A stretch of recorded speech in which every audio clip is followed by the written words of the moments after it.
training techniques create a language between us and the whales. It's a language of learning through positive reinforcement, encouragement, commitment, and care. Through these techniques and our relationships, the whales learn to trust us. They even learn to take an active role in their very own health and well-being.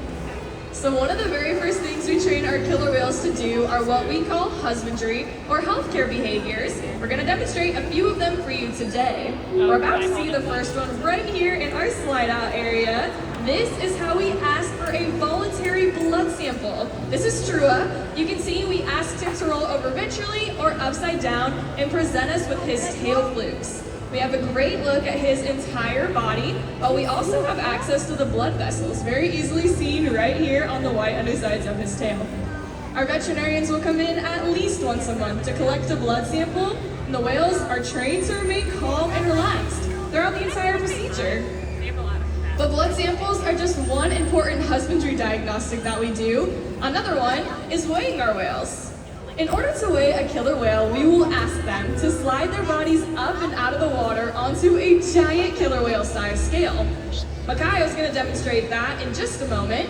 When he comes over here to the slide out area, he's going to completely come out of the water, and you'll see the portion of his body from his dorsal fin all the way down his tail flukes will still be in the water. That part of his body is called the peduncle, and this is the powerhouse of the killer whale. In fact, it allows them all the natural ability to swim, turn, exit, and re-enter the water. But in this scenario, if we asked Makayo onto a scale and his peduncle were still in the water, we would not be getting an accurate weight on him. That's like you or I stepping onto the scale with just 1 foot. Our entire body is not on it, so we're not going to get an accurate weight. However, we are very easily able to solve that problem by asking Makayo to lift his tail up and out of the water.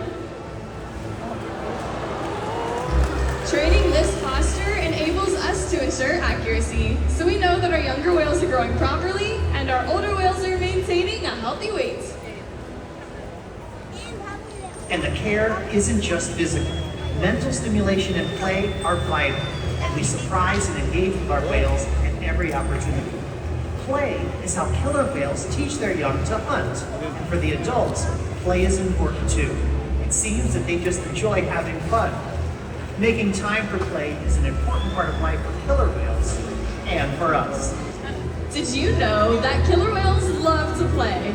And they actually learn a lot by playing, and through mimicry and observational learning. So we're gonna put that to the test today with everybody over here on the left side of the stadium in our killer whale family. So all right, left side, everybody on your feet. You're all gonna help us out by playing a game of killer whale follow the leader.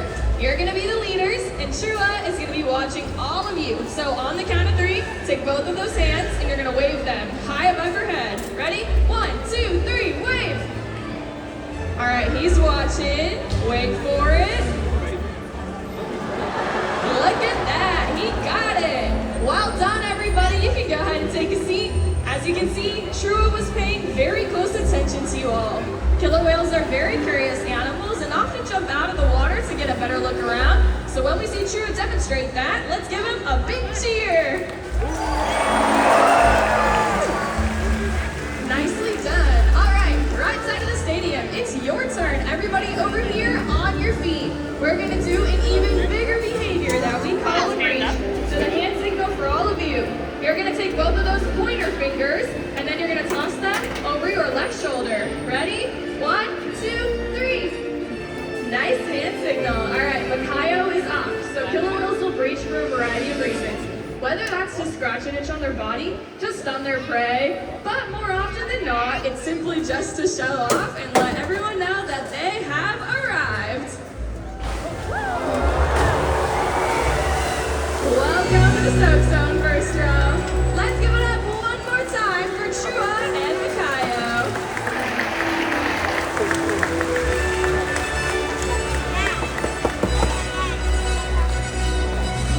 Serious research and observation of the killer whales in our care has shed light on many mysteries about these amazing animals. For example, we have learned that the gestation period of a pregnant killer whale is approximately 17 months. That's information that would be impossible to gain out in the ocean. Other information can only be obtained through field observation, and that's why Zero partners with different research organizations, such as NOAA and the Norwegian Orca Survey, in order to advance global education. Killer whales are powerful animals. Perhaps the best expression of that power can be seen when they hunt. Killer whales stand apart. They have no natural predators, and just about any other ocean animal could be their dinner. Depending on where they live and their chosen prey, they've developed some epic hunting techniques.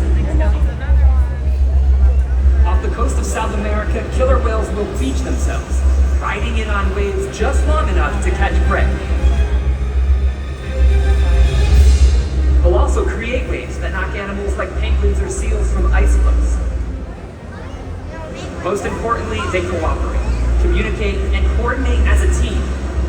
Here's footage of killer whales corralling a school of herring. A whale dips in and feeds, while the other whales keep the fish together with swipes of their tail flips. So killer whales create waves when they hunt, and they use their powerful tail flicks to stun their prey. You're about to see a demonstration of this. For our whales, it's a high-energy exercise session, but for all of you, it means it's time.